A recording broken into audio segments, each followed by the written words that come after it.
రైతు సోదరులకి నమస్కారం. Welcome to DBS farmer channel. ఈరోజు మనకి మార్కెట్లో లభ్యమయ్యే క్లోరాంట్రానిపోల్ 18.5% SC ఫార్ములేషన్ గురించి తెలుసుకుందాం. అయితే ప్రస్తుతం మనకి చాలామంది రైతులు ఈ క్లోరాంట్రానిపోల్ 18.5% SC ఫార్ములేషన్ కలిగి ఉన్నది కొరాజిన్ అనే మందుని ఎక్కువగా ఉపయోగిస్తున్నారు. అయితే ఈ మందు మరి మొక్కలపై ఏ పంటలపై ఉపయోగించుకోవాలి, ఏ పురుగులపై ప్రభావితం చేస్తుంది, ఎంత మోతాదులో ఉపయోగించుకోవాలి అనే దాని గురించి ఈ వీడియోలో తెలుసుకుందాం. ఇక్కడ మనకి పురుగుపై ఏ విధంగా ప్రభావితం చేస్తుంది అన్న అంశం గురించి వస్తే మనకి ఈ మందు అనేది మనకి బ్రాడ్ స్పెక్ట్రమ్ ఇన్సెక్టిసైడ్గా, నావెల్ బేస్డ్ యాక్షన్గా, స్టమక్ పాయిజన్గా, కాంటాక్ట్ ఇన్సెక్టిసైడ్గా, నాన్ సిస్టమిక్ ఇన్సెక్టిసైడ్గా పనిచేస్తుంది. అంటే ఇక్కడ బ్రాడ్ స్పెక్ట్రమ్ ఇన్సెక్టిసైడ్ మరియు నావెల్ మోడ్ యాక్షన్లో చూసుకున్నట్లయితే మనకి ఈ పురుగు మందు అనేది దాదాపు అన్ని రకాల పంటలలో అన్ని రకాల పురుగులపైన ప్రభావితం చేస్తుంది. అదేవిధంగా స్టమక్ పాయిజన్ గురించి వచ్చినట్లయితే మనం ఎప్పుడైతే ఈ మందును పంటపై పిచికారీ చేస్తామో అప్పుడు ఈ మందు ప్రభావం అనేది పంట మన మొక్క భాగాలపై పడి ఎప్పుడైతే పురుగు వచ్చి ఆశిస్తుందో ఆ మందు ప్రభావం అనేది పురుగు యొక్క పొట్ట లోపలికి పోయి దీని ప్రభావితాన్ని చూపిస్తుంది. ఈ విధంగా పురుగు అనేది చనిపోవడం జరుగుతుంది. అదేవిధంగా కాంటాక్ట్ ఇన్సెక్టిసైడ్గా పనిచేస్తుంది. అంటే మనకి ఎప్పుడైతే ఈ పంటపై మనం ఈ మందును పిచికారీ చేస్తామో ఈ మందు అనేది పురుగు శరీరంపై పడినా ప్రభావితం చేస్తుంది. లేదా మనం ఆల్రెడీ పంటపై పిచికారీ చేసిన తర్వాతకి ఈ పురుగు మన పంటపై ఆశించినట్లయితే ఈ మందు ప్రభావం అనేది పురుగు శరీరంపై తాకి దీని ప్రభావితాన్ని చూపిస్తుంది. అదే నాన్ సిస్టమిక్ ఇన్సెక్టిసైడ్ గురించి చూసుకున్నట్లయితే ఇది మొక్కలో అన్ని భాగాలలో ఇది చొచ్చుకొని పోదు. ఇది మొక్కపై ఎప్పుడైతే పంటపై పిచికారీ చేస్తామో దీని ప్రభావం ఎక్కడైతే మందు పడిందో అక్కడే ఈ మందు అనేది నిలబడి ఉంటుంది. అయితే ఈ మందు అనేది మనం చూసుకున్నట్లయితే కొరికి నమిలే పురుగులపైన అధిక ప్రభావితాన్ని చూపిస్తుంది. రసం పీల్చే పురుగులపైన దీని ప్రభావితం అనేది ఉండదు. మరి ఇది పురుగులను ఏ విధంగా చంపేస్తుంది అంటే ఈ మందు అనేది మనకి పురుగులలో కండరాలపైన ప్రభావితం చేస్తుంది. అదేవిధంగా పురుగు అనేది ఇతర ఆహార పదార్థాలు తీసుకోనియకుండా చేస్తుంది. దీంతో పాటు మనకి పురుగులలో పక్షవాతాన్ని కలుగజేస్తుంది. ఆ తర్వాతకి 1 నుంచి 3 రోజులలో పురుగు చనిపోయే విధంగా చేస్తుంది. తద్వారా పురుగుని సంపూర్తిగా చంపేస్తుంది. అయితే ఈ మందు అనేది పురుగులో నిరోధక శక్తి పెరగకుండా చేస్తుంది. అదేవిధంగా ఈ మందు అనేది మనం IPM ప్రోడక్ట్గా చెప్పుకోవచ్చు.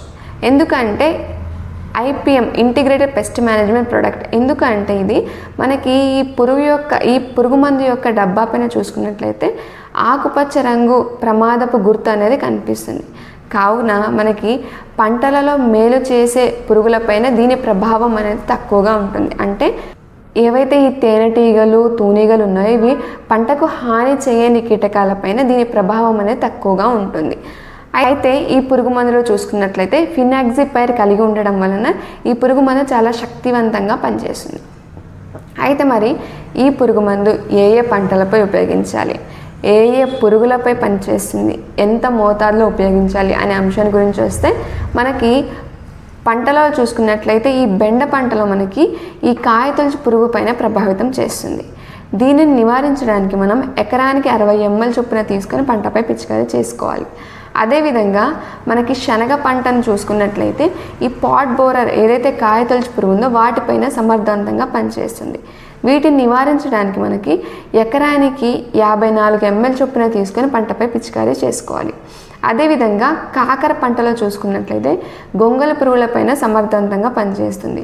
వీటిని నివారించడానికి మనం ఎకరానికి 44 నుంచి 60 ml చొప్పున తీసుకుని పంటపై పిచికారీ చేసుకోవాలి.